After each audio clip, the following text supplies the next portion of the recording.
Ok, está bien. Entonces, Fernando, luego Tomás y luego Mauricio.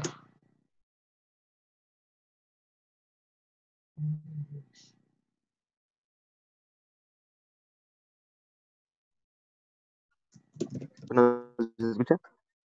Sí. Ah, ok.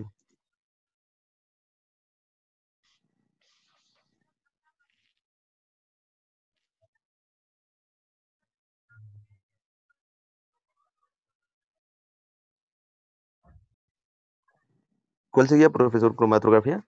Así es, cromatografía. Ya eran los últimos tres, ¿no?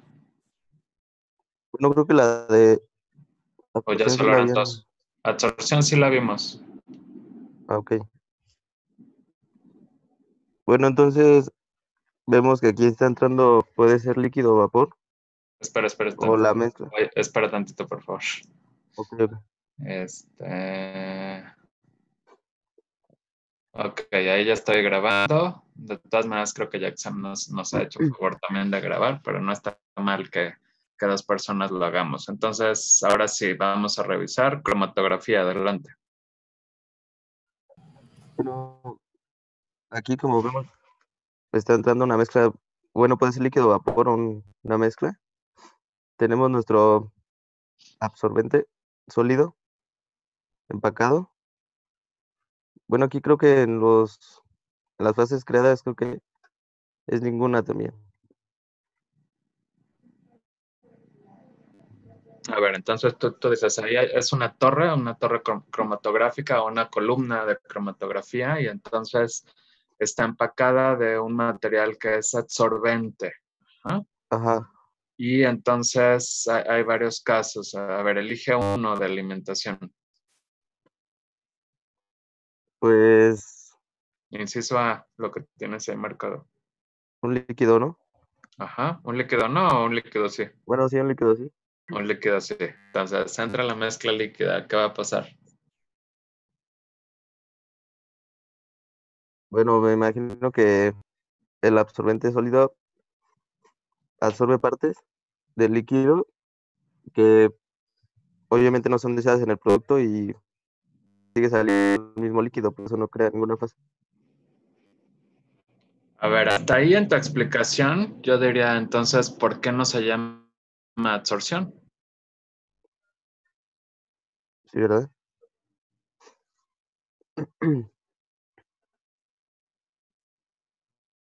¿Qué dirías? No, no sé, no sé, no sé. ¿No sabes? ¿Alguien más que levante la Ok. mano? ¿Cuál es la diferencia con absorción?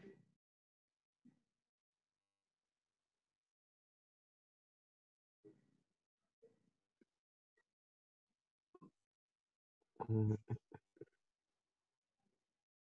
Alejandro, ¿tú qué dirías?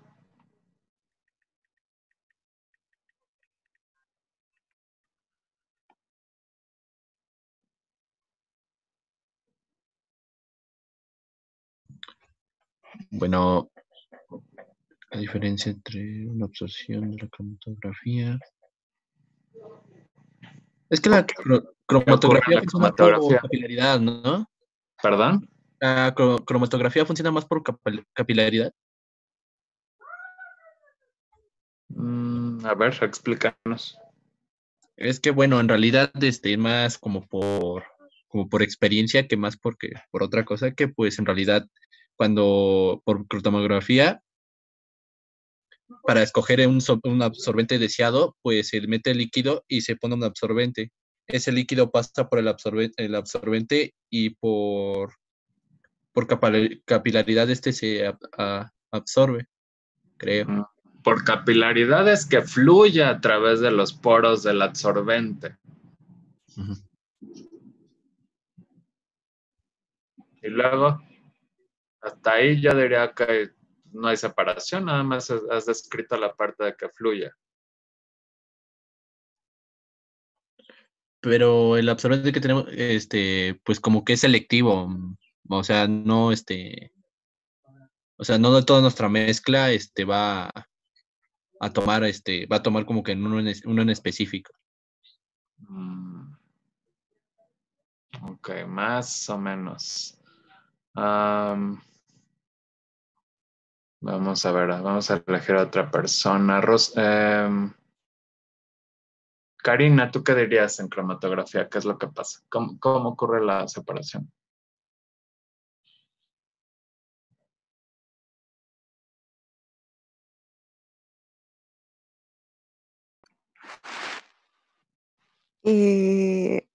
Bueno, en este caso, el absorbente es el que está... Oh, rayos, es que no sé cómo explicarlo. ¿Es el que está en rayos? ¿Mandé? ¿Es el que está en rayos? Rayos y centellas. Algo así. Mm, mm, mm.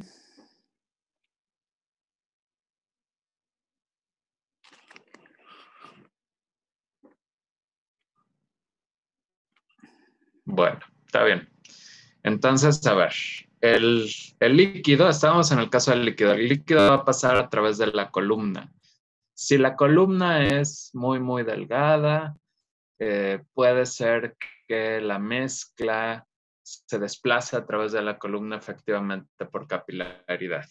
Pero también podría haber un flujo continuo de manera tal que sea una bomba la que permita, por ejemplo, por así decirlo, que empuje el fluido a través de la columna cromatográfica y entonces fluya a través de esta.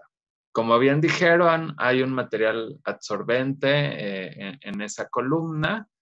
Eh, digamos, para aplicaciones industriales, la columna podría estar empacada de ese absorbente. Para aplicaciones de análisis químico, pues las columnas son tubos capilares, son muy delgadas y entonces el material absorbente recubre las paredes de esos tubitos, de esos tubos capilares. En cualquier forma, como bien dijeron, ocurren procesos de adsorción con D de dedo. Pero la diferencia con el proceso que ya revisamos propiamente de adsorción es que no va a ser una situación de una absorción irreversible. En el caso del proceso de separación anterior de adsorción con D de dedo, decíamos que eventualmente la columna se satura y entonces hay que regenerar el material absorbente. En cromatografía van a ocurrir estos procesos de absorción y desorción de manera simultánea. Y entonces generalmente el fluido, el líquido, puede tener incluso o puede añadirse algún componente inerte que sea miscible con los demás, pero que sea el acarreador de toda la fase, que sea la especie química, por así decirlo, que va a estar empujando a las demás moléculas. Entonces, las moléculas de la mezcla a separar se van a estar absorbiendo y desorbiendo a lo largo de la columna. No, va a ser un proceso reversible. Algunas moléculas, debido a las interacciones intermoleculares entre las moléculas de la mezcla y lo que es la superficie del absorbente, algunas moléculas van a tener interacciones de mayor fuerza. Entonces, por así decirlo, se van a quedar retenidas en la superficie mayor tiempo, pero como el fluido continúa pasando, entonces eventualmente va a ocurrir otra vez la desorción. Entonces, algunas moléculas de la mezcla inicial de plano no se van a absorber. Otras se van a absorber libremente, se van a absorber con fuerzas pequeñas. Otras se van a absorber con fuerzas medianas, o sea, van a estar más tiempo retenidas. Otras fuertemente absorbidas. Y entonces el resultado va a ser una separación de componentes. Aquellos componentes que no se absorbieron o que se absorbieron débilmente, débilmente, esos van a ser los primeros que van a salir por el otro extremo de la columna. Y un tiempo después, o sea, hay que jugar ahí con las condiciones de la columna, flujo, temperatura, presión, para que un tiempo después vengan las especies químicas que se absorbieron moderadamente fuerte. Y ya tiempo después las que se absorbieron fuertemente. Pero todas las especies químicas entran a la columna y salen a la columna. Salen a la columna en distintos tiempos. Entonces esa es la diferencia y por eso vemos que en el símbolo no se requiere una etapa de regeneración. De manera similar, podemos tener una mezcla que entre a este proceso en fase vapor. También está la opción de que tengamos una mezcla líquida y antes de entrar a la columna cromatográfica se evapore completamente y ya en fase vapor pase por la columna cromatográfica. ¿Dudas hasta ahí? Bueno, entonces, Fernando, síguele. Yo ya te ayudé. Ya nada más danos la información de las columnas. Bueno, aquí tenemos bueno, seguía lo de Agente de separación. ajá, la gente, bueno, puse un absorbente sólido o líquido, pero no me acuerdo por qué puse el líquido. ¿No te acuerdas? No me acuerdo. Y luego, Imagino que es ¿eso como dónde lo lo mismo, ¿no? sacaste? Así venía en la tablita, sí, no, lo sacaste del texto, lo sacaste de tu imaginación. No, es que estuve revisando varias cosas, igual la página que nos dio, pero creo que no venía eso de cromatografía. Sí, sí venía, es la tabla 1.3, mira, voy a compartir Ah, lo del... Ah, ya. brevemente. Ajá. De ahí lo sacaste, no creo que nada más así como que te llegó la inspiración, ¿no? Aquí está cromatografía. Entonces, la fase inicial puede ser vapor o O líquido. líquido. Eso estaba bien, inciso A, inciso B. Y entonces podemos tener un absorbente sólido o bien un absorbente líquido, pero ese absorbente líquido estaría soportado en un sólido. O sea, hay un sólido poroso, los poros están recubiertos de un líquido y los procesos de absorción y desorción, bueno, en sentido estricto, si ocurre en el líquido, podríamos incluso decir absorción con B de burro, ¿no? Entonces, los procesos de absorción y desorción van a estar ocurriendo a lo largo de la columna, pero entonces el agente de separación es másico y tenemos esas dos opciones, utilizar un absorbente totalmente sólido o un absorbente que está compuesto de un soporte sólido que es poroso y en los poros hay un líquido. Ajá, Alejandro. El líquido, bueno, tenemos nuestra mezcla y el líquido con el soportado en el sólido también se uniría a nuestra mezcla o este se mantendría en el sólido. Se tiene que mantener en el sólido, no se va a arrastrar. Bueno, por supuesto con el tiempo puede haber algo de desgaste, es decir, se puede perder algo de líquido, así como podría haber desgaste del mismo sólido, pero en principio ese líquido que está en los poros debe de mantenerse ahí atrapado en el sólido, porque si no tenemos entonces sí que regenerar eventualmente el material. Y tiene obviamente ese líquido que ser inmiscible con el fluido que va a estar pasando a lo largo de la columna. ¿Alguna otra pregunta?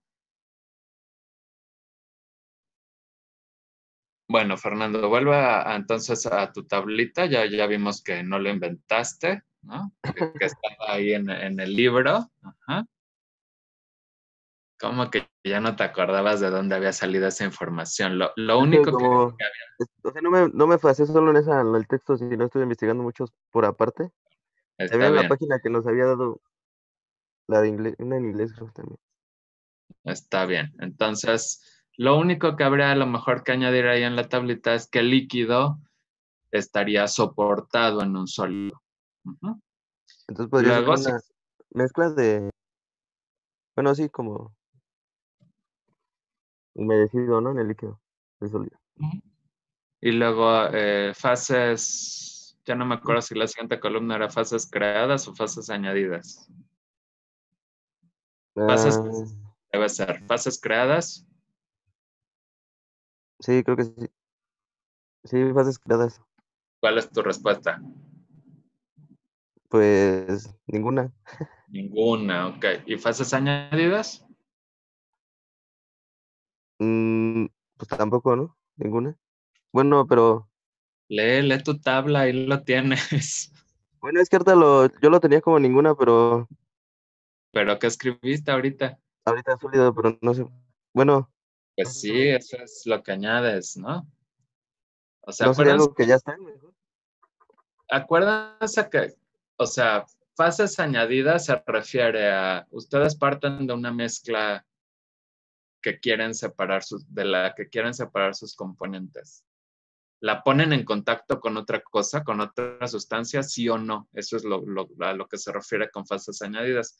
En este caso ya vimos que sí, que la Ah, sí. ponen en contacto con el adsorbente, con D de dedo, ¿verdad? Ahí en tu tabla debe decir adsorbente con D de dedo. Ujú. Exactamente. Ok, entonces tenemos obviamente ahí ese sólido, ese material absorbente, ya sea solamente el sólido o el sólido que contiene el líquido, esa es la fase añadida, para promover la separación de componentes. Ok, después el principio de separación. Bueno, yo puse absorción o creo que una reacción química. Ok, a ver, Pero creo que vean. era como lo que habíamos visto anteriormente, ¿no? Lo de la absorción A de ver, las pero fuerzas intermoleculares. acuérdense que no mencionábamos tanto procesos, sino propiedades. No es que esté mal, ¿no? O sea, sí, obviamente se basa en un proceso de absorción y si lo escriben así, pues se basaría en un proceso de absorción que es reversible. Eso es algo importante. Absorción reversible.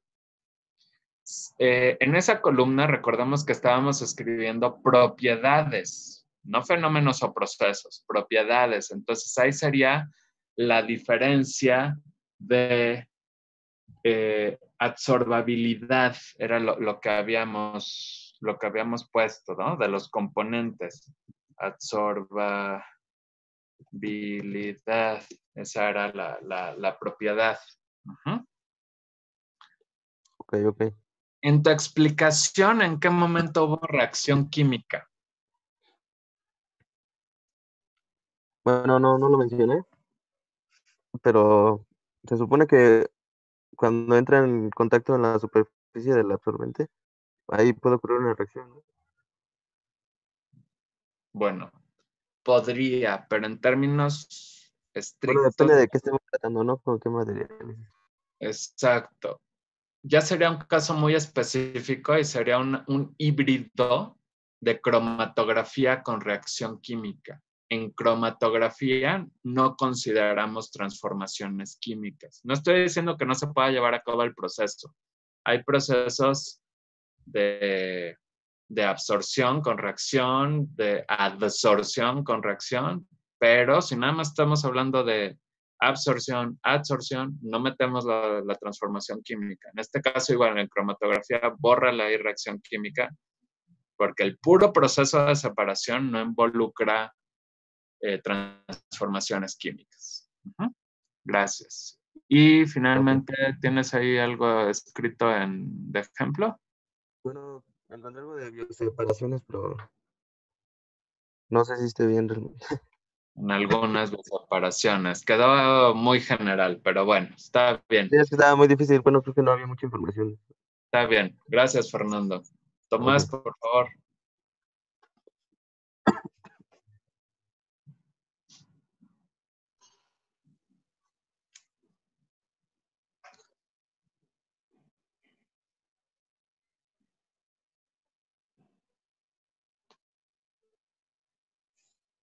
¿Ya se ve, profesor? Yo no lo veo todavía. A lo mejor tiene un poquito de atraso o inténtalo otra vez. ¿A ti te sale que ya lo estás compartiendo? Mm, Le pongo compartir y le pongo pantalla y me da la opción de fotos, tutoriales. Supongo que son. Ajá. No sé si en la primera debe de decir, bueno, pantalla.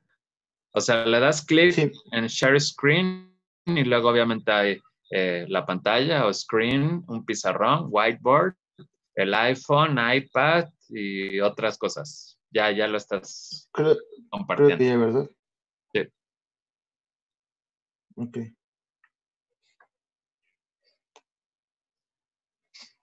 Cambiaste a quién sabe qué. Estoy viendo una lista como de archivos.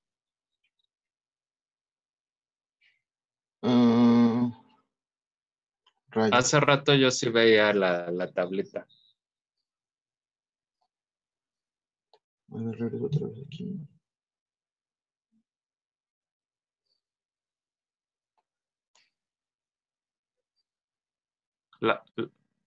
A ver, inténtalo otra vez. De solo seleccionar el archivo que deseas mostrar a los demás.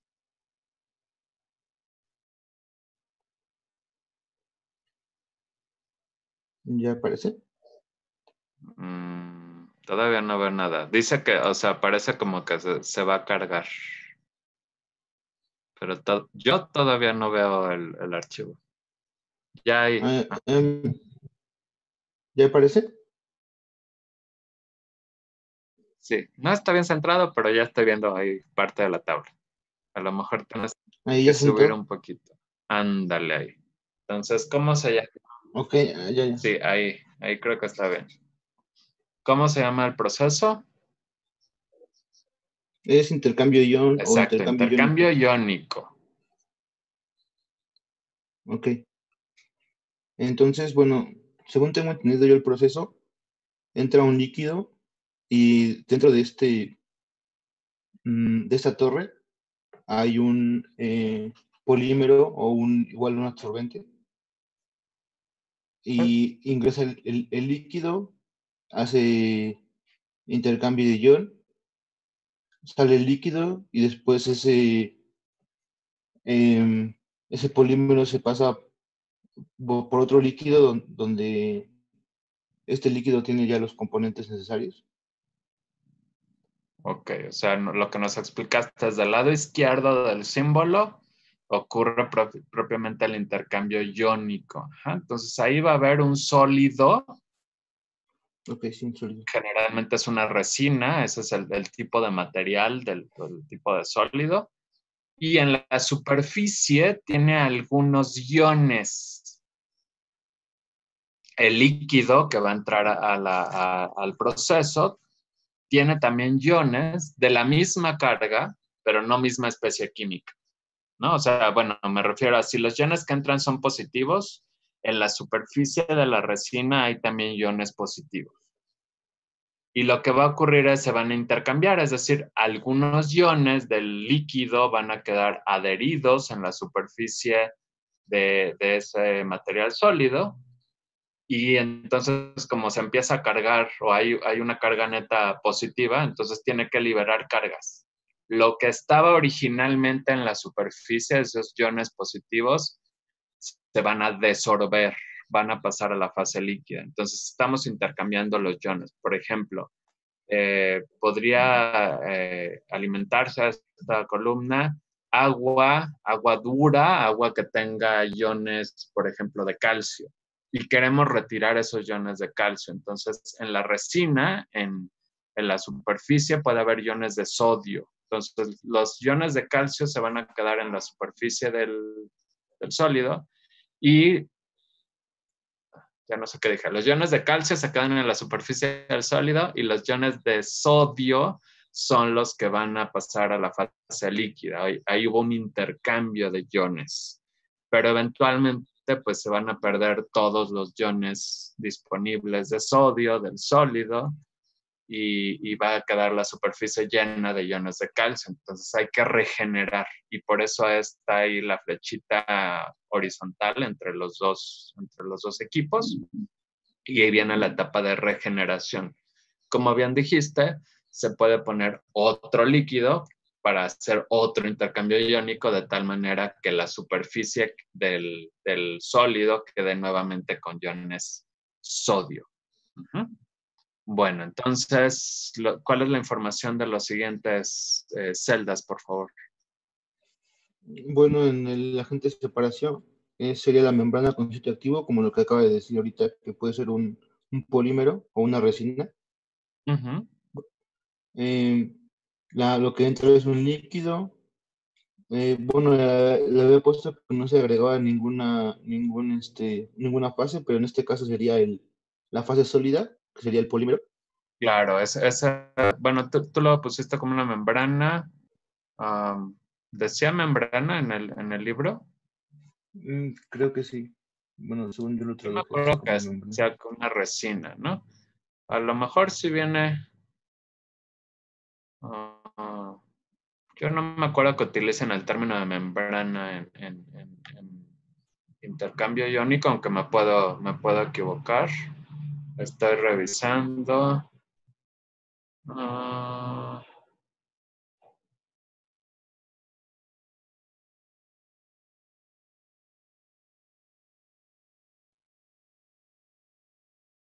Se habla de polímeros. Yo no vi que hablara de membranas, ¿no? O sea, en sí, bueno, sería el sólido, la resina o el polímero que está ahí. Esa es la fase añadida, ajá. Fases creadas.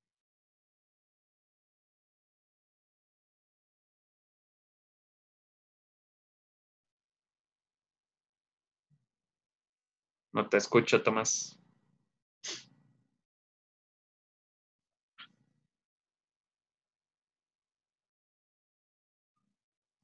Jacksem ya nos dijo que efectivamente decía resina así como Alejandro. Uy, creo que perdimos la conexión de Tomás, pero bueno.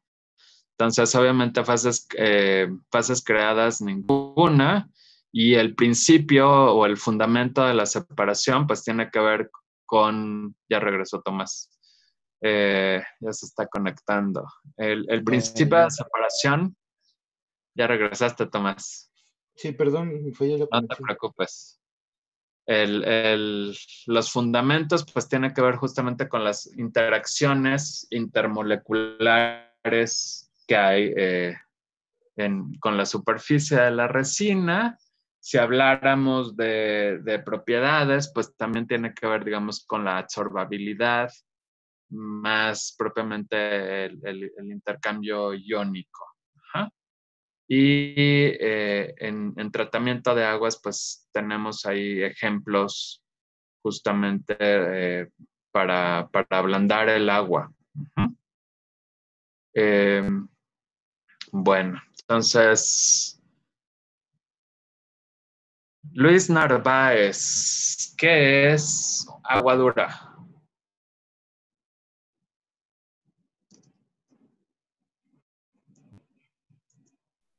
Sería como agua sucia, no sé. ¿Pero en qué sentido sucia? ¿Qué contiene? Sería, no sé, supongamos que lo que es el agua o sea, ya de los residuos. No necesariamente, puede ser agua que venga de algún cuerpo subterráneo, ajá, y que tenga un alto contenido de ciertas sustancias tales que le dan esa, bueno, ya les voy a decir, ¿no? Tienen sales de magnesio y calcio, principalmente carbonatos. La presencia de los iones de calcio y magnesio, lo que van a generar, o la situación que va a generar es que cuando utilizamos jabones va a ser muy difícil que estos hagan espuma con la presencia de estas aguas duras. Entonces, no es propiamente un agua sucia, ¿no? Nada más es que tiene esos componentes. Karina, ¿y qué es agua pesada? Y son términos que los vimos desde introducción a la ingeniería química, chavos. Entonces yo espero que ya se los aprendan porque es parte, digamos, es como cultura general para un ingeniero químico. Agua pesada, Karina. Bueno, es una molécula con composición química equivalente al agua, pero no es agua. No es agua. ¿Por qué se llama agua entonces? Mm,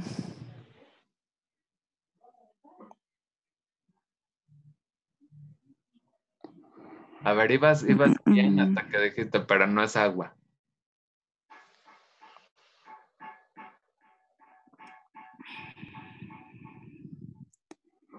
ok.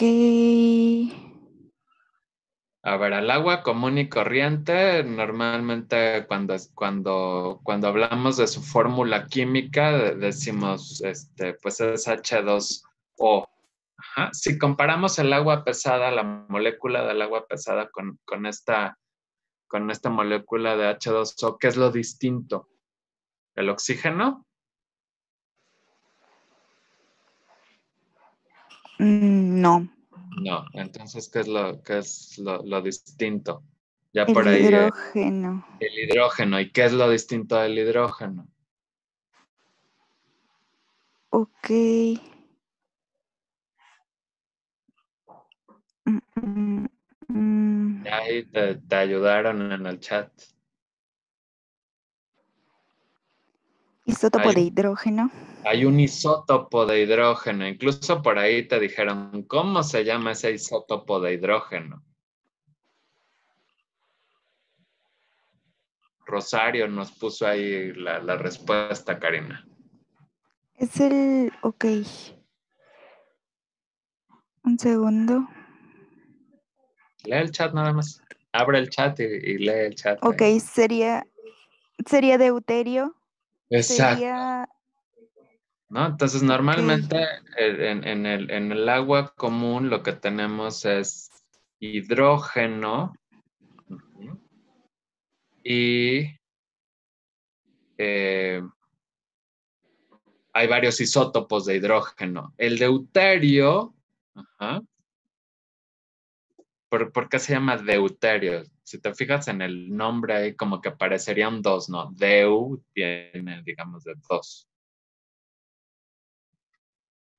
El deuterio a veces se simboliza con una D, entonces la fórmula es D2O, o el tipo de hidrógeno, le ponemos un 2 como superíndice del lado izquierdo y entonces tendríamos el superíndice del 2 y luego ya H2O.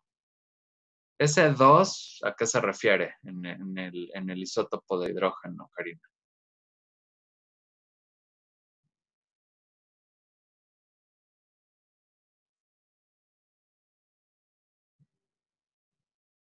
¿Tiene 2 qué? Quiere decir que hay más hidrógeno del que normalmente tiene la molécula de agua. No, porque entonces el número de átomos de hidrógeno es el 2 del medio y ese no está cambiando. O sea, siguen siendo 2 átomos de hidrógeno, pero hay algo distinto en esos átomos de hidrógeno y por eso decimos son isótopos distintos del átomo de hidrógeno, específicamente es deuterio. A ver, dejamos que Rosario nos diga la respuesta.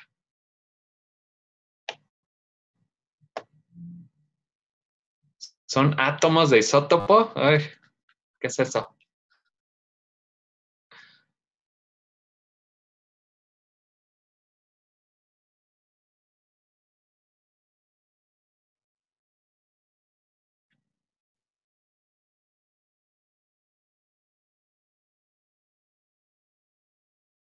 Bueno, tiene que ver con los neutrones del átomo, ¿no? Entonces, ¿cuántos neutrones tiene el hidrógeno del agua común? Karina.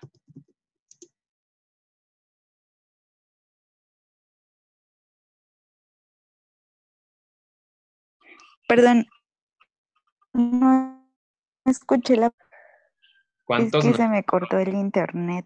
está bien, ¿cuántos neutrones tiene el átomo de hidrógeno?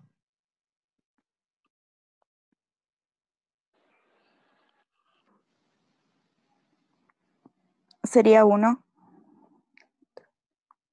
¿Estás segura de eso?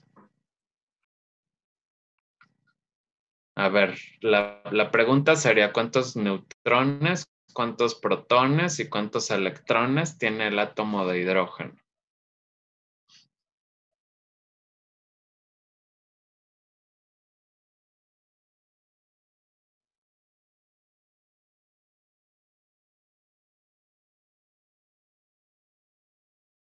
Alejandra dice 1, 1, 1. Rosario, 2 átomos del isótopo de hidrógeno. Supongo que eso te refieres a que hay dos átomos de ese isótopo en la molécula del agua. Luego Jesús nos dijo, el deuterio tiene un...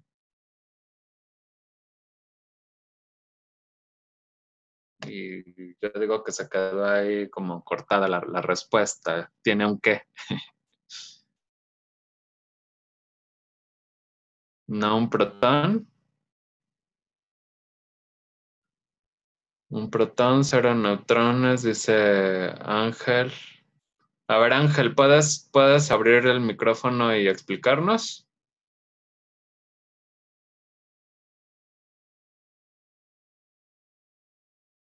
Ay, no tienes micrófono, a ver. Jesús, ¿puedes utilizar micrófono? Sí, Ok, a ver, explícanos.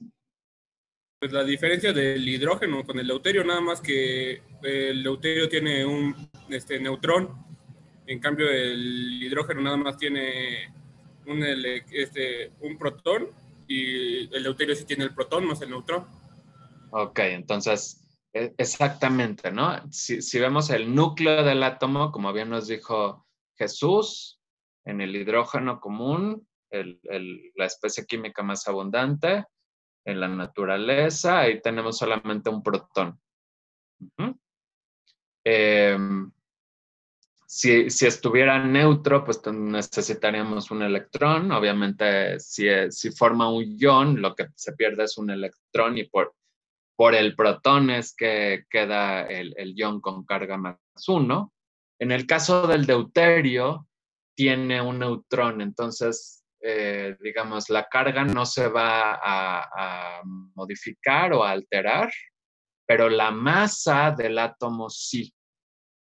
Entonces, de hecho, por eso es que estamos hablando de agua pesada, porque la masa molar va a ser mayor porque los átomos de hidrógeno van a tener un neutrón, a diferencia de no contar con ese neutrón en el agua convencional, ¿no? Entonces, bueno, espero que quede claro. Bueno, entonces nada más eso era para que distingan muy bien entre lo que es agua dura y agua pesada. Gracias, Jesús, y gracias a todos los que estuvieron participando en el chat.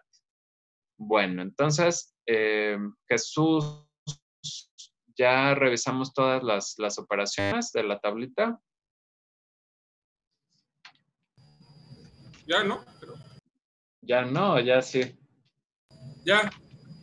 Ya, muy bien, gracias, Jesús.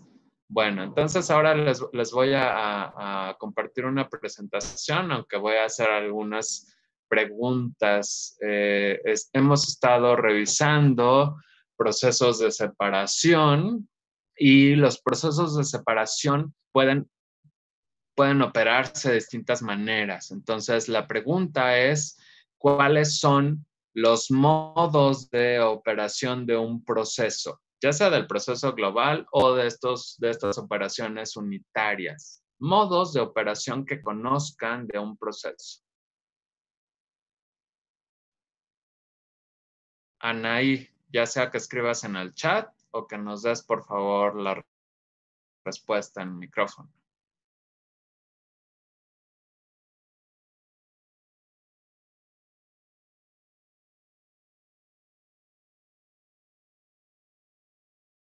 Andas. Modos de operación, sí.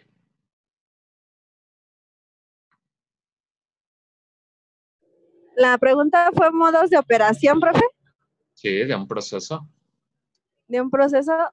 ¿Cómo se puede Bueno, operar un según yo proceso? sería batch, Muy bien. continuo. Sí, ¿Sí sería eso o estoy sí, equivocadísima? vas bien. ¿Mande? No, vas bien. Vas bien. Sería batch, por lotes, continuo y nada más recuerdo esos tres.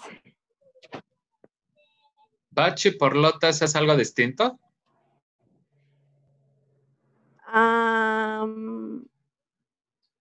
¿Sí o No, es el mismo, ¿no? Creo. Ok, bueno, gracias. Espero que ahí se vea mi presentación. Sí. Nada más acuérdense que cuando yo estoy poniéndoles la presentación, dejo de ver el chat y entonces me es más difícil saber. Dejo de ver el chat y el rectangulito de participantes. Entonces, sí les voy a pedir que si hay dudas, inmediatamente se expresen mejor en el micrófono. Aunque no les dé la palabra. Si acaso les diré, dame un minutito y regreso contigo, pero me interrumpen mejor. Entonces, tenemos los modos de operación de los procesos. Como bien nos dijo, uno es batch o por lotes, otro es continuo y hay algo ahí intermedio que sería el modo de operación semicontinuo. Mauricio, ¿cómo le explicarías a algún colega qué es el modo de operación continuo? Cuando no hay alteración en el tiempo, o sea que el flujo es continuo y no se ve alterado a un cierto tiempo. ¿El flujo de qué? De másico o de lo que estemos transportando.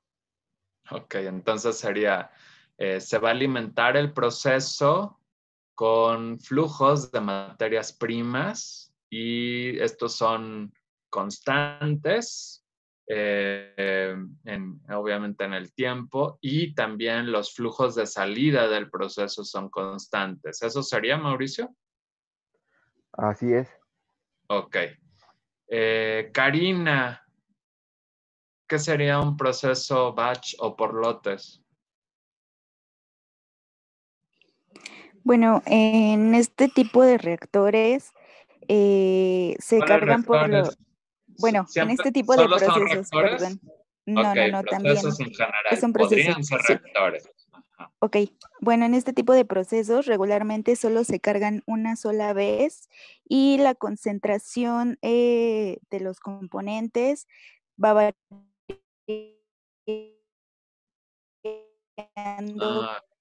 Te escucho entrecortado. La concentración de los componentes.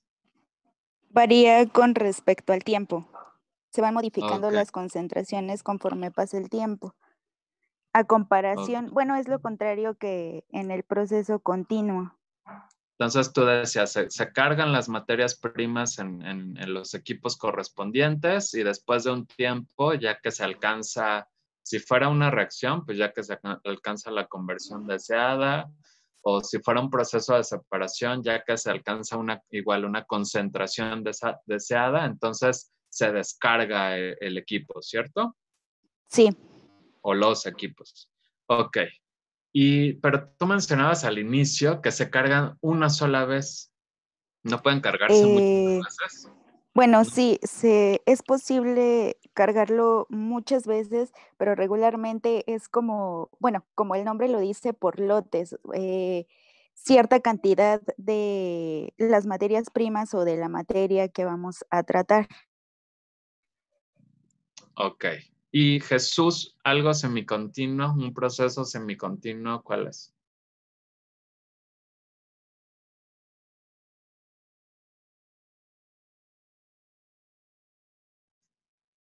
Creo que Jesús no tenías este micrófono y ya te estoy pidiendo. O si tienes micrófono, ya no me acuerdo.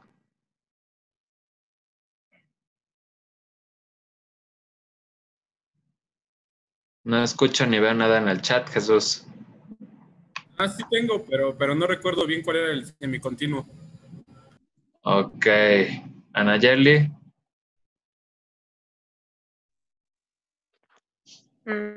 Que puede haber entrada y salida, no sé, por ejemplo, que primero haya una entrada y luego después haya una salida, pero no los dos.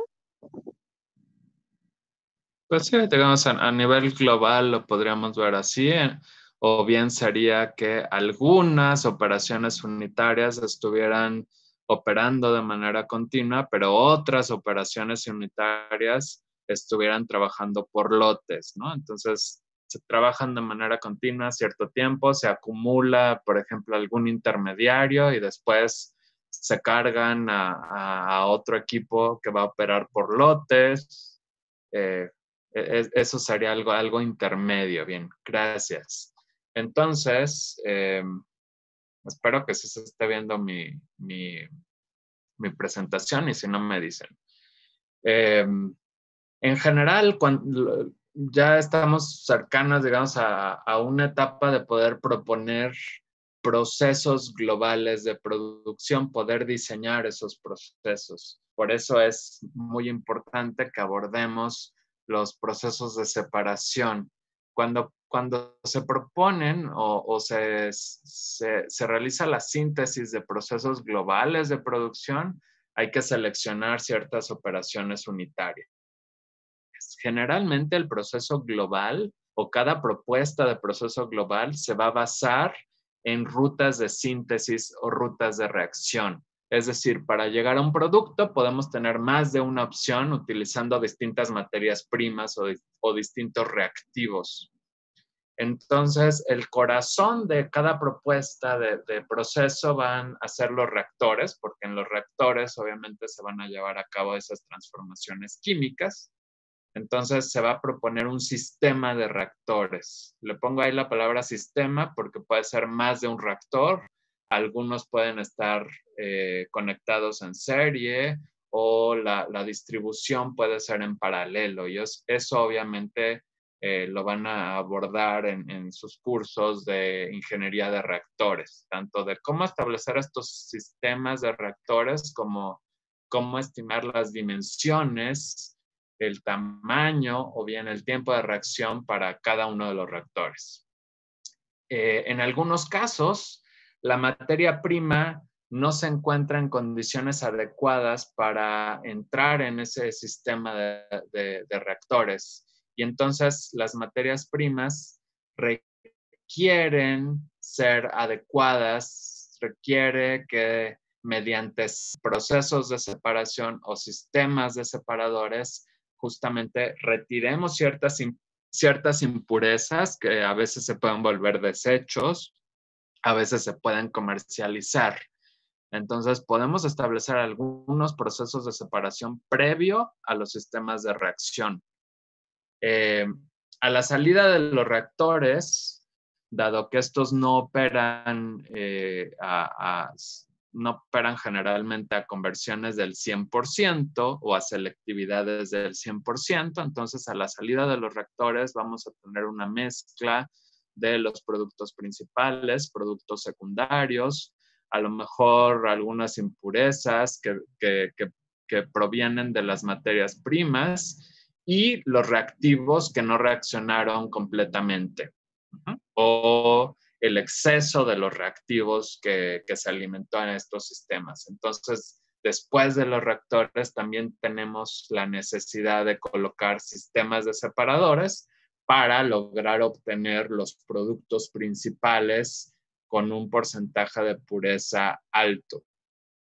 Y en estos sistemas de separadores, cuando recuperamos los reactivos, pues no se tiran, ¿verdad? Se tienen que recircular, que es lo que está indicado en la parte inferior de este diagrama. En otros casos, cuando esos reactivos especialmente se encuentran en fase gas o en fase vapor, si bien se van a recircular, tendremos la opción de también tener ahí, o sea, una derivación, es decir, la corriente que sale del sistema de separación se divide en dos. Una parte es la recirculación y la otra sale del proceso. Esa salida del proceso es la purga, y cuando se trabaja con vapores o con gases es necesario establecer esa purga, porque si no está el riesgo de explosión, ¿no? Si se acumula gran cantidad de gas o de vapor en los procesos, está ahí el riesgo de sobrepresurización o el riesgo de explosión. Bien, entonces lo que queremos tener finalmente de un proceso es como los productos principales y los subproductos o también llamados los productos secundarios. Y habrá otras materias primas que no se puedan comercializar, y al no poderse comercializar constituirán los desechos. Bien, ustedes ya leyeron en el capítulo 1 del CIDER que en los procesos hay una serie de operaciones clave, es decir, lo más importante para los ingenieros químicos, que tienen que ver con las reacciones químicas o las transformaciones químicas. Los equipos correspondientes son los reactores, y las otras operaciones claves son la separación de los productos químicos, la separación de las mezclas. Eso es lo que se aborda fuertemente en los procesos de separación. Algunos procesos de separación nos sirven para justamente tener los componentes de mezclas o las especies químicas en corrientes separadas, en corrientes de proceso.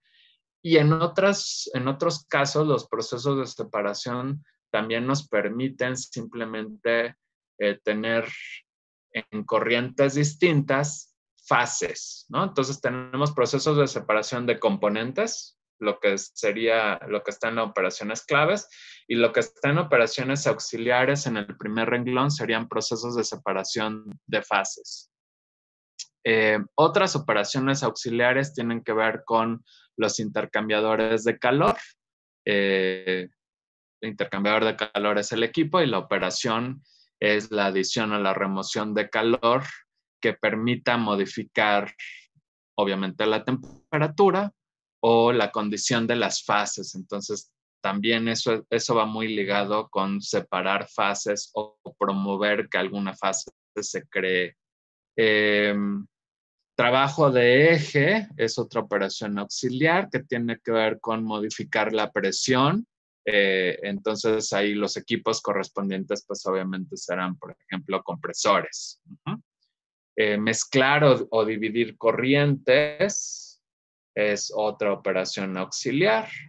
Y la aglomeración o reducción de tamaño de sólidos, que puede ser tanto para adecuar materias primas que entran al proceso o para tener una presentación adecuada de los productos, ya sea de los productos principales o secundarios, ¿no? A veces se requiere, sí que están en estado sólido, pero se requiere un tamaño específico, un tamaño promedio de partícula específico. Entonces, si se aglomeran, pues el tamaño de esas partículas sólidas va a aumentar, pero también podría meterse algún proceso o incluirse un proceso de molienda para lograr la reducción. Y tenemos procesos también de separación de sólidos por tamaños, ¿no? Como sería el tamizado, que en sí consiste que es colar esas partículas sólidas, ¿no? Mediante el tamizado. Bueno, muchos de los, o bueno, una herramienta importante para los ingenieros químicos respecto a los procesos son los diagramas de flujo, porque nos permiten tener resumida la información de estos procesos. Entonces, utilizamos diagramas de bloques.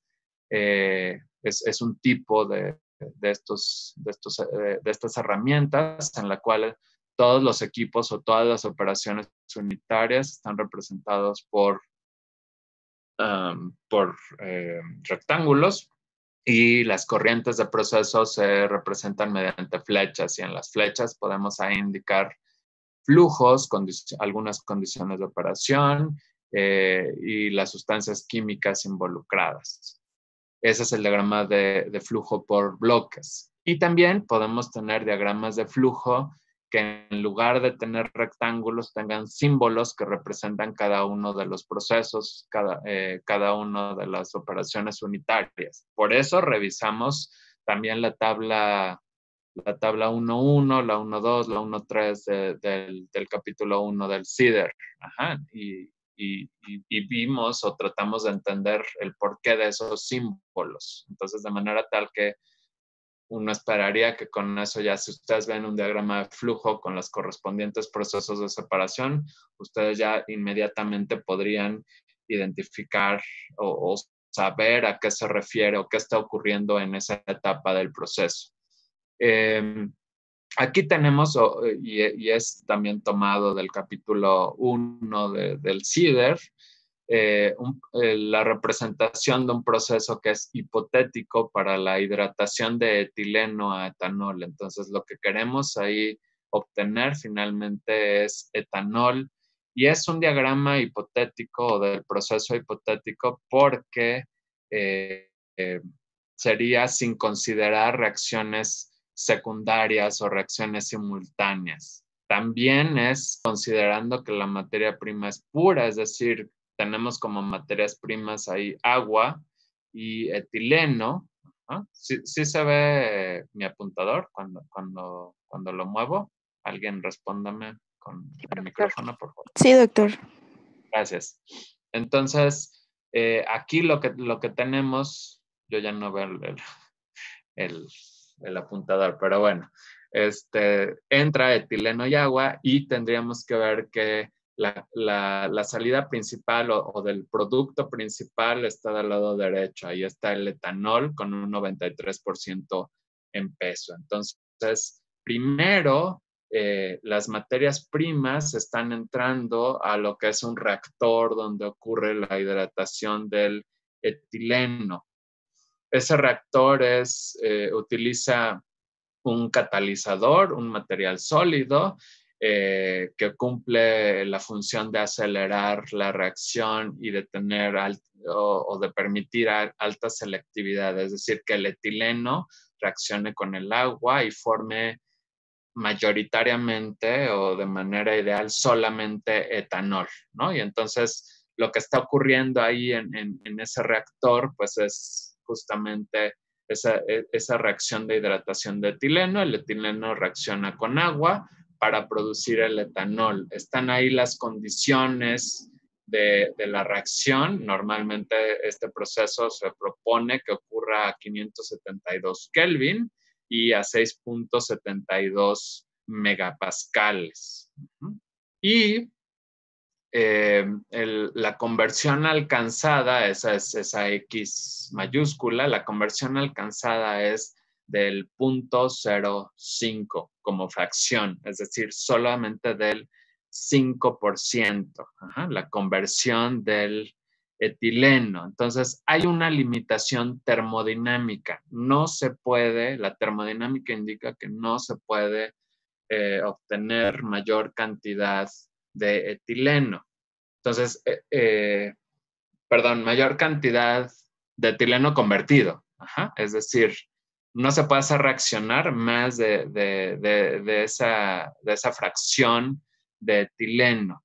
Entonces, eso quiere decir que en el efluente del reactor o a la salida del reactor vamos a tener gran cantidad de etileno, agua y cierta cantidad de etanol. Etanol es lo que queremos comercializar o el producto deseado. Entonces, como hay una gran cantidad de etileno, pues obviamente hay que separarlo y el etileno no se va a perder, se tiene que recircular. Al proponer la recirculación, ustedes recordarán de sus cursos de balances de materia y energía, que de manera global podemos aumentar entonces la conversión de alguno de los componentes. Aunque en el reactor tengamos la limitación termodinámica, de manera global logramos una conversión del etileno, en este caso, mucho mayor a lo que está marcando la termodinámica, porque simplemente regresamos el etileno que no reaccionó para que entonces sea utilizado en ese proceso de reacción. Eventualmente, el proceso propuesto aquí es continuo, entonces hay una alimentación también continua de etileno. Entonces, la parte aquí de la separación tiene que ver con que en este primer equipo vamos a tener un condensador parcial, es decir, a las condiciones de reacción el efluente está en fase vapor, pero si disminuimos la temperatura aquí en este primer equipo, lo que vamos a tener es dos fases.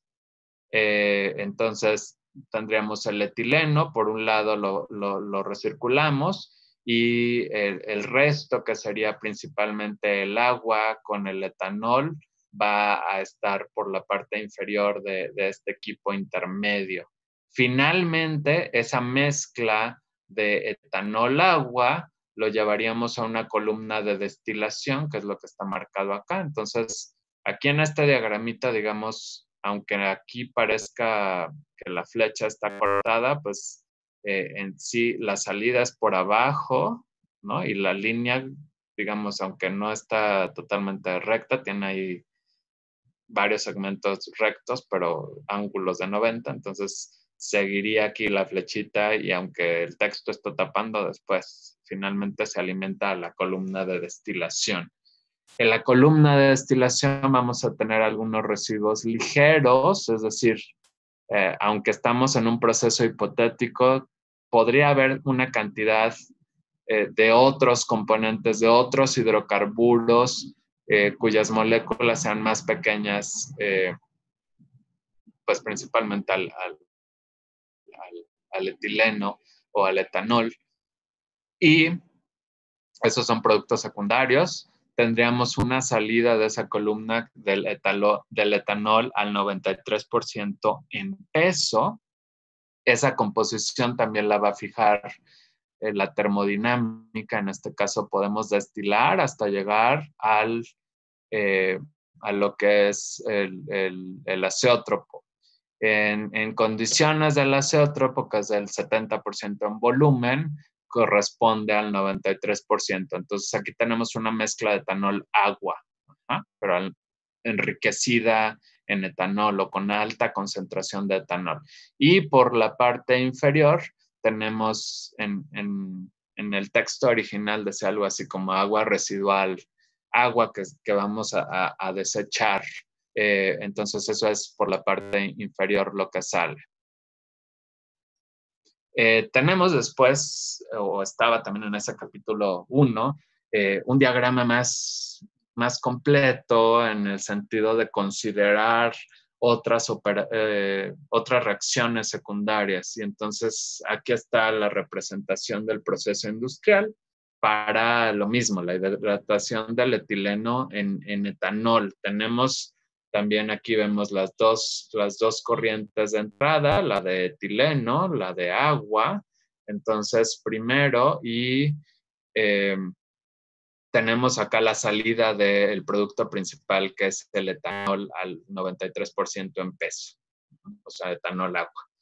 Entonces, aquí, si se fijan, el proceso es parecido al anterior, nada más que va a necesitar más etapas de separación, porque tenemos otras especies químicas, productos secundarios, que tenemos que separar. Entonces, tenemos primero aquí el proceso de reacción, el reactor, la salida del reactor va a un condensador parcial. Eso es igual que en la propuesta anterior, de tal manera que tengamos por la parte superior mayoritariamente etileno, pero va a tener una cierta cantidad de agua, ¿no? Entonces, por eso aquí vemos que viene ese etileno y después viene aquí un absorbedor. ¿No es cierto?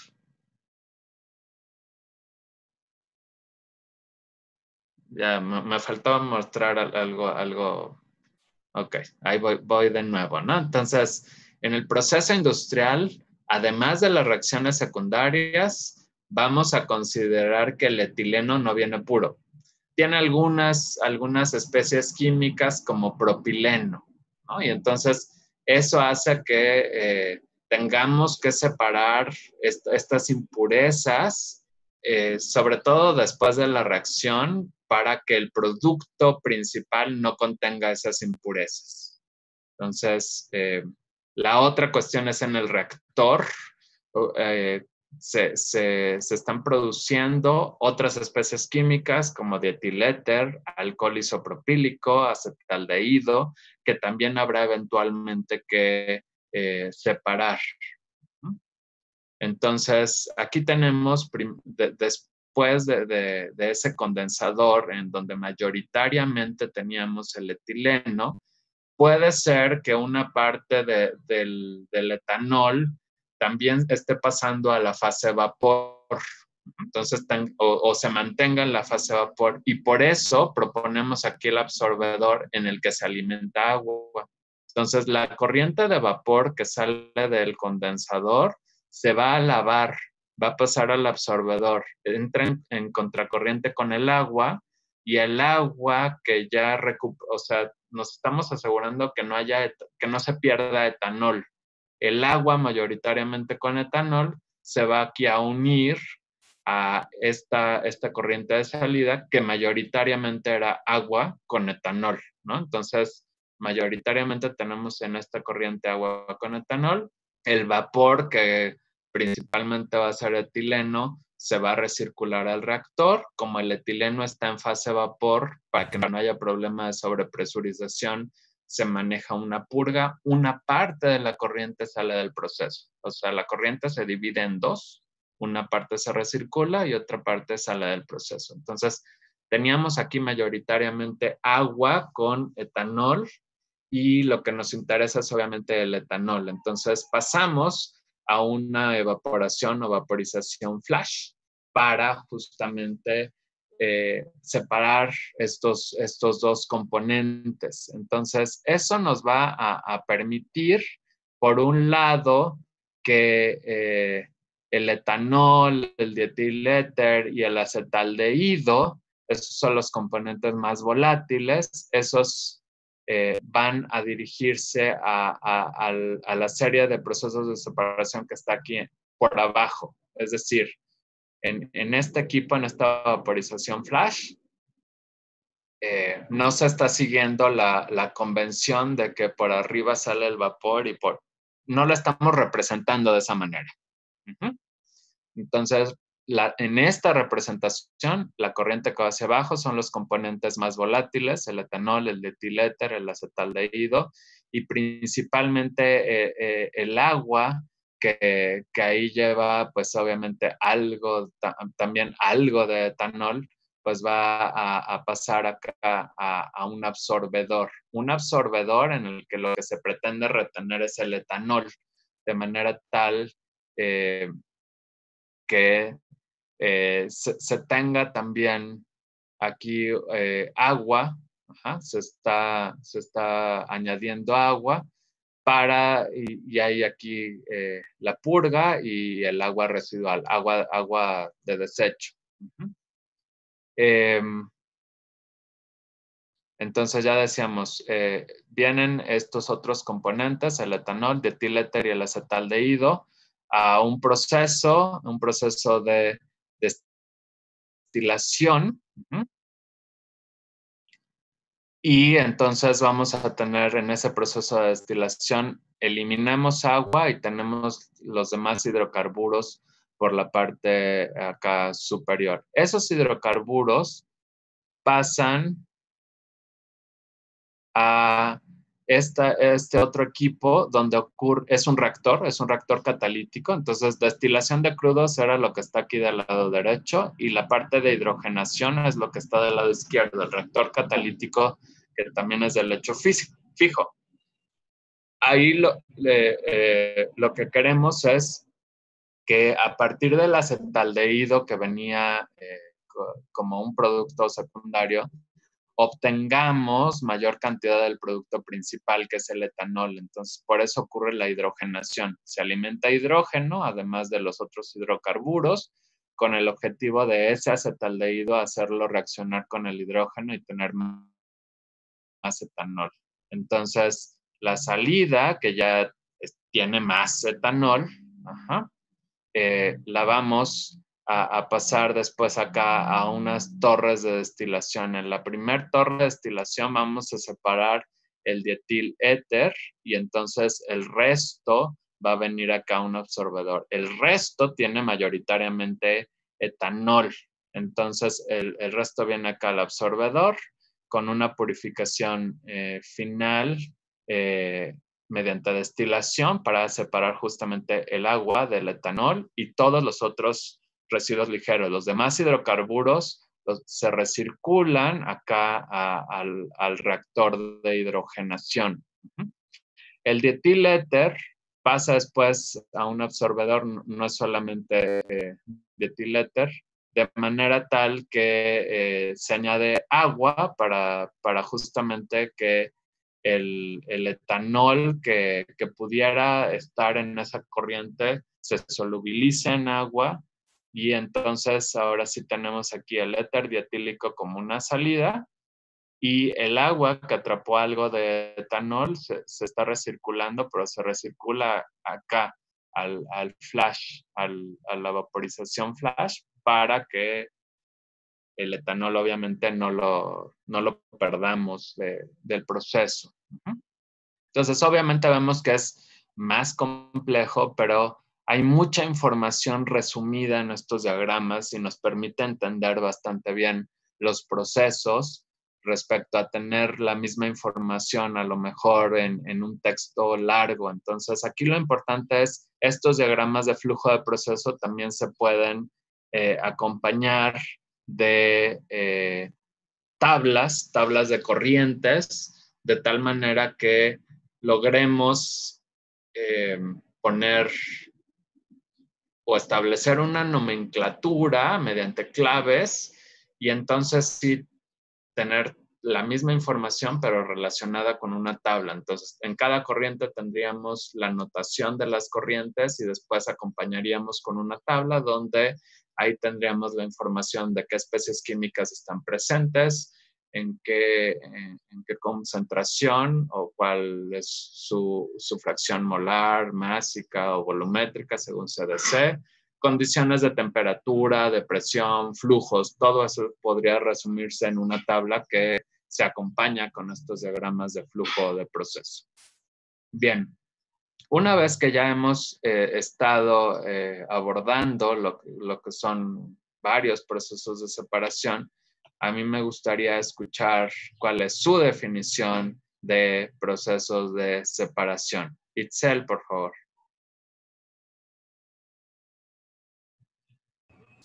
Bueno, pues para mí un proceso de separación es que tengo una alimentación, la cual yo tengo un componente que a mí es de mi interés, pero viene con ciertas impurezas. Entonces, por lo cual yo tengo que ocupar un equipo de separación que más ajusta sus propiedades para que yo pueda obtener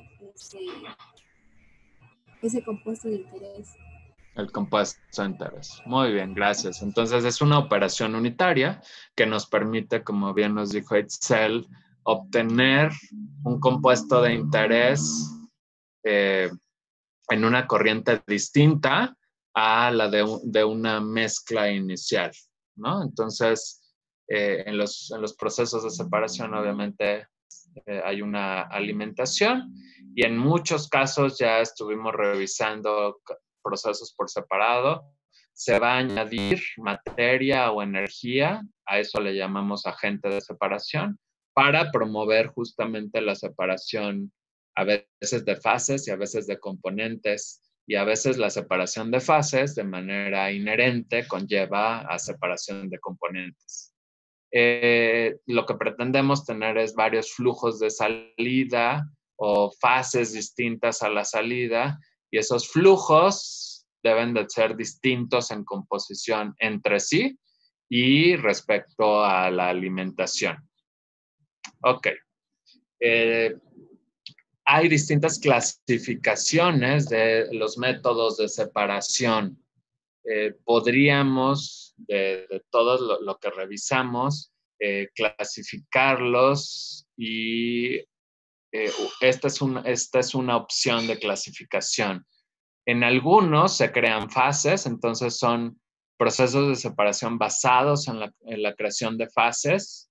Hay una alimentación y después hay fases distintas a esa alimentación. Pueden ser más de 2, obviamente, aunque aquí por simplicidad en este diagrama solamente se marquen 2. Y en muchos casos, si hablamos de la separación de componentes en este tipo de procesos, pues van a estar basados en transferencia de masa, especialmente en las interfaces de estas fases creadas, o la fase 1 y la fase 2. Hay otros procesos que, más que basarse en la creación de fases, se basan en la adición de fases. Entonces, se encuentra la alimentación y se va a añadir un agente de separación másico. Por eso se llama basados en adición de fases, para obtener como salida, obviamente, más de una fase. En otros procesos no hay, bueno, se añaden las fases, pero estas fases añadidas son son especiales, ¿no? Y entonces son barreras o son agentes sólidos que permiten esa separación, y a veces esas fases añadidas no están fluyendo, y esa sería la diferencia con la anterior. Entonces son parte del equipo, están fijas en el equipo. Entonces los filtros son un ejemplo de barreras. Las membranas, ya vimos que hay membranas porosas, no porosas, son otros tipos de barreras. Son esos agentes sólidos que me están permitiendo esa separación de componentes. E igual tengo una alimentación y distintas fases de salida o en las salidas. Otra clase de métodos de separación son basados en gradientes o en campos de fuerzas. Campos de fuerzas gravitacionales, fuerzas centrífugas. Eso era relacionado con la tarea opcional, pero cuya información también estaba en el capítulo 1, y entonces seguramente leyeron. Hay fuerzas de tipo electrostático o gradientes o campos o gradientes electrostáticos que también permiten realizar la separación, y entonces esas separaciones entran en esta otra clase de procesos basados en gradientes o en campos de fuerza, que igual me permite tener salidas con fases distintas. Hay otras clasificaciones. También pueden algunos de estos procesos estar relacionados con procesos mecánicos o de alimentación heterogénea. El que la alimentación sea heterogénea significa que, especialmente si los dejamos reposar, va a haber la separación de fases, ¿no? Por ejemplo, si tenemos sólidos con partículas sólidas con líquidos, ¿no? Entonces podemos tener, por ejemplo, procesos de sedimentación o de precipitación o de filtración era barrera.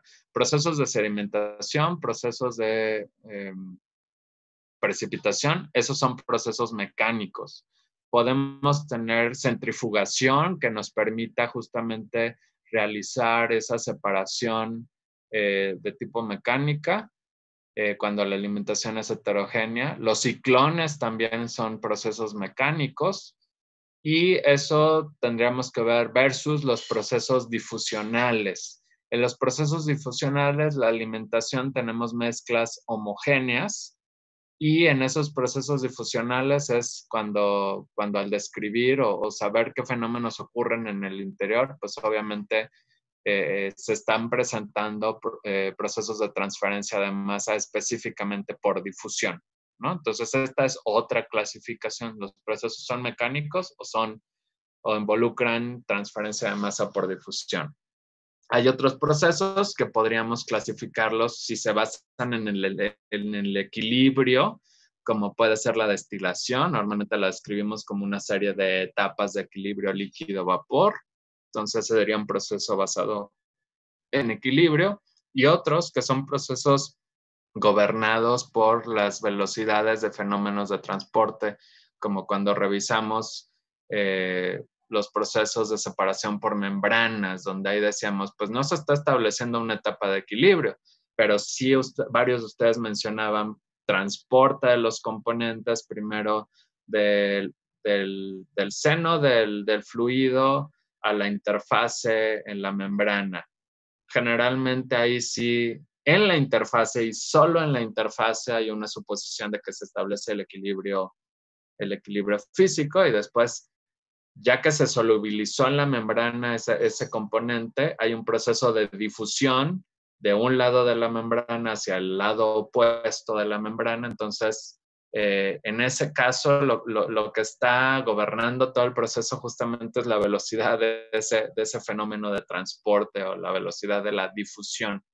Entonces, esa es otra clasificación, ver si se establecen etapas de equilibrio o si los fenómenos de transporte están controlando todo el proceso. Bien, ¿dudas hasta ahí? Me regreso acá a ver los participantes. Si hay dudas, levanten mano, por favor, o escriban en el chat. Bueno, entonces vamos a continuar. Vuelvo a compartir pantalla. Entonces, esa fue la clasificación. Otro de la información que aparecía en el capítulo 1 del CIDER tenía que ver con el factor de separación. El factor de separación es una expresión matemática que nos va a indicar justamente el grado de separación en términos de las composiciones, o bien en términos de las concentraciones, o bien en términos de las fracciones molares. Pueden encontrar más de una definición. De hecho, en el libro, a ver si rápido lo encuentro para que ustedes lo recuerden. En el libro lo que mostraban ahí eran concentraciones. Ya lo tengo, entonces vuelvo a compartir pantalla. Aquí estaba el factor de separación, de separation factor, con SP, y estaba como un cociente de concentraciones. Pero también se puede definir en términos de concentraciones molares. Vuelvo a compartir entonces el PowerPoint. A ver. Creo que ahí no lo están viendo. Entonces, ya me perdí de ventanita. Ok, share screen otra vez. Ajá, ahí dice que estoy compartiendo. Entonces, el factor de separación definido con base en fracciones molares, cuando el sistema es de dos componentes, solamente hay dos componentes, y hay dos productos. Los productos van a ser las corrientes de salida del proceso o bien las fases que salen del proceso. Los componentes están representados, cada una de las especies químicas, son dos, por los subíndices I y J. Y X representa la fracción molar. Entonces, ese factor de separación, que en este caso lo estoy representando con esta alfa de IJ de separación, por eso tiene la S, es este cociente, la fracción molar de la especie I en una de las fases sobre la fracción molar de la especie J en la misma fase. Y luego eso es el numerador. Y en el denominador lo que tenemos es la fracción molar de la especie I en la otra fase o en el otro producto sobre la fracción molar del componente J en la misma fase 2. Entonces, este cociente es lo que define el factor de separación, ese grado de separación.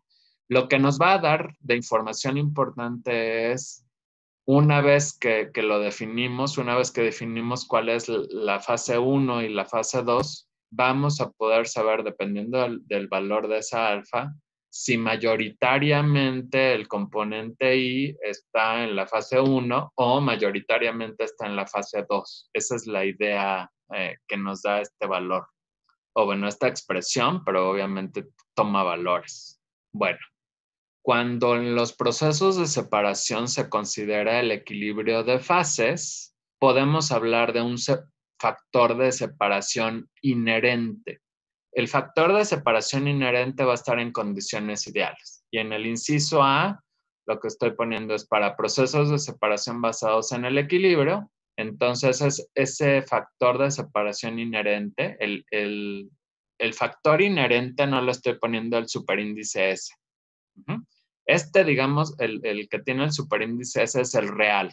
Yo tengo el proceso y a lo mejor no se alcanzó el equilibrio en el proceso, pero aún así, si mido las concentraciones o las fracciones molares, puedo determinar estos cocientes.